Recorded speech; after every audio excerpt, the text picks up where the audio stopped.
che il mondo non riesce più a distinguere lavorare col computer e essere online, che sono due discorsi diversi. Infatti bisogna cominciare a pensare a ritornare offline.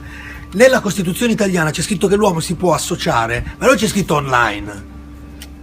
Cioè...